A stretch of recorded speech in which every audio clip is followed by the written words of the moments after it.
She sat across from him, her face calm, but her eyes like broken glass. He talked. He talked a lot. About how everything would be fine. About how you just had to get through it. About how the pain was temporary. And she was silent. Not because she had nothing to say, but because her words no longer saved you. They became like the water you drink when you're already drowning. The room was quiet. The silence wasn't empty, it was full. Like the air before a thunderstorm. Like the pause between two heartbeats. He stopped. His voice was no longer audible.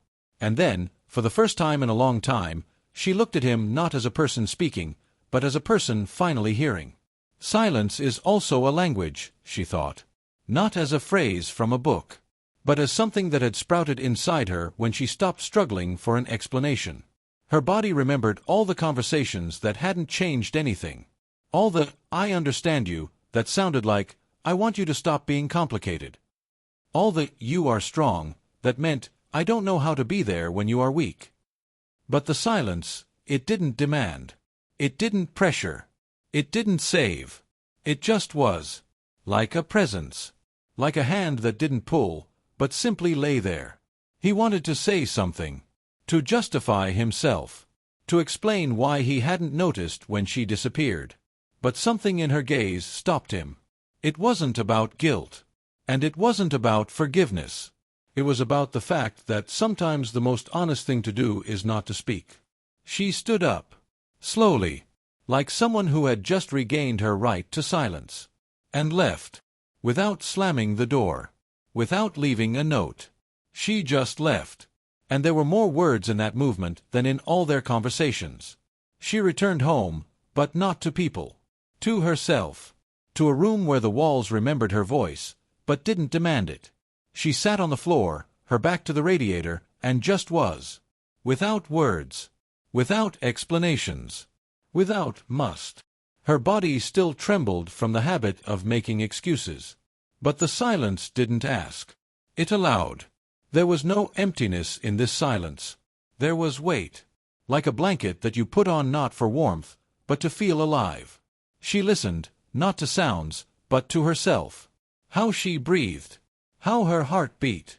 How thoughts came and went, leaving no trace. Her fears didn't disappear. They sat next to her. Like old friends who hadn't been invited, but who came anyway. "You're silent again," whispered one. "It's dangerous," said another. "They won't hear you," added a third. But she didn't answer. Because the answer was also noise. And she wanted to be silence. She remembered how she had once been afraid of silence. How it had seemed empty, cold, hostile. How she had filled it with words, even when she had nothing to say. Because silence was like an admission, "I don't know how to be." And now it was like an acceptance, "I am." She took a piece of paper. Not to write, but to hold. As something that didn't require action. Just to be there. Like silence. Like a person who doesn't save, but simply sits there when you're hurting. Her phone was silent. And that was good. Because she no longer waited for messages that were supposed to confirm her existence. She herself was the confirmation. In her breathing. In her gaze at the ceiling. In the fact that she hadn't run away from herself. Silence became her language. Not because she didn't want to speak. But because she finally knew that saying didn't always mean being heard. And being was enough. She went outside. The city lived with its noise. Cars, voices, advertisements, music from open windows. Everything screamed. Everything tried to be heard. And she was silent. Not because she had nothing to say, but because her silence was a choice. Like the silence after thunder. Like a pause before an answer that changes everything. She walked slowly, like a person who is no longer running from herself. Her steps were not confident, but they were real. She did not try to look strong. She just was. And there was more power in that than in any, "I can handle it." People around her were talking. About the weather. About the news. About being positive. She listened, but did not answer. Because her answer was in the way she looked. How she did not look away. How she did not hide her hands in her pockets when she was cold. She allowed herself to be uncomfortable. And that was new. Her fears did not disappear. They walked side by side. One said, "They will not understand you." Another whispered, "You look strange." And the third simply remained silent, and that was the scariest thing. But she didn't stop. Because silence is not an escape. It's a presence. It's when you don't explain yourself, you just are. She went into a coffee shop, ordered tea, sat by the window, and didn't take out her phone, didn't take a photo, didn't write a post. She just sat and watched people walk by. How someone laughs. How someone shouts into the phone. How someone is silent, just like her. Her silence was like a language that not everyone understands. But those who do understand, hear it loudly. Because silence has its own accent, its own rhythm, its own meaning. And she was no longer afraid that she wouldn't be heard. Because she finally heard herself. She wasn't waiting for anyone. She didn't plan any meetings. Her day was as usual, slow, quiet, with a whistling kettle and a window looking out at the trees. But he came. Not like a storm. Like a shadow that lay down next to her. Without a bell. Without a, "Can I?" He just came. And she didn't kick him out. He sat down opposite her. He didn't speak. He didn't ask. He didn't try to fill the pause. And that was new. Because before, everyone tried to say something. To justify. To explain. And he was silent. And there was something familiar in that silence. Like music that you can't hear but know by heart. She made tea. One for herself. One for him. Without words. Without, "Will you come?" She simply set down the cup. And he took it. Like a person who understands that this is an invitation. Not to talk. But to be present. They sat in silence. For a long time. An hour. Maybe more.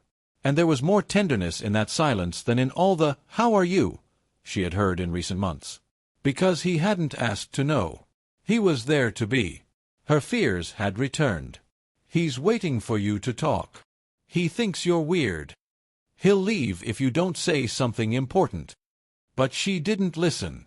Because for the first time in a long time, she wasn't alone, and she didn't have to be interesting, smart, strong. She just was. He looked at her. Not as someone who was silent, but as someone who was speaking, just in a different language. The language of silence. The language of a look. The language of a cup of tea, placed without question. And she answered. Not with words, but with what remained. That she hadn't run away. That she hadn't broken the silence, because she was no longer a threat. She was a space. Like a room in which to. She stood in front of the mirror. Not to check her hair or makeup, but to see herself. The real her. Without roles. Without, "I should be." Without, "I should be loved."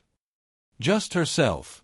And the silence in the room was like a background that didn't interfere, but supported. Her eyes were tired. But not empty. They remembered. And didn't ask her to forget. Because forgetting is an escape. And she wasn't running away anymore. She stayed. Even when it hurt. Even when fear whispered, "You're alone again." She remembered all the moments when she was silent not because she wanted to, but because she was afraid. When her silence was like a capsule in which she hid. But now it was different. Her silence was a choice. Like a person who doesn't shout because she knows. Her voice is not loudness, but presence. She touched her face. Not as a woman looking for flaws, but as a person who finally allowed herself to be. Wrinkles are like traces of laughter and pain. Eyes are like doors that are no longer closed. Lips are like the boundary between what is said and what is left in silence. Her body was no longer a battlefield. It became a home. Not an ideal one, but a real one. And in this home, silence was like music that you don't have to understand to feel. She put on a shirt. Simple. White.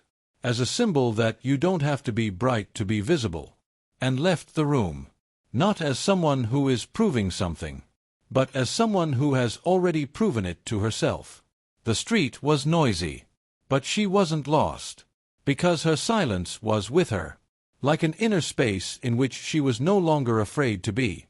And when someone asked, "Are you okay?" she didn't answer. She just smiled, because her answer was that she was standing, breathing, and silent, with dignity. She was sitting on a bench by the lake. The water was calm, like her breathing. Next to her was a child. Not hers. Just a stranger, but familiar. The one who looks at the world with wide-open eyes, not yet knowing that silence can be scary. And she was silent, not because she didn't want to speak, but because she wanted to show, silence is not emptiness. It's space. The child asked something. About fish. About clouds. About why people cry.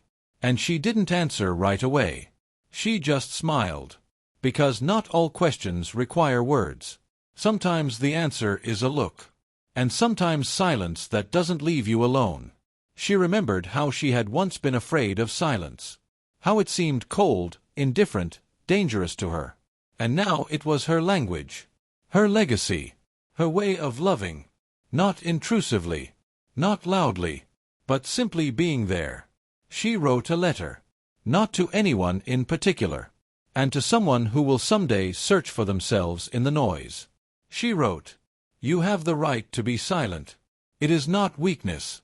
It is dignity. It is a way of saying, I am. And I will not disappear, even if I do not speak." She left a letter in a book that someone will find someday. And, perhaps, they will not understand right away. But they will feel. Because silence is not something that is explained. It is something that is lived. When she left the lake, the child remained. And she was silent. Not because she did not know what to say, but because for the first time she felt, to be silent is also to be. And that is normal. Her silence remained. In the water. In the letter. In the child. In the world that is still learning to listen. And it was the loudest language she had ever spoken.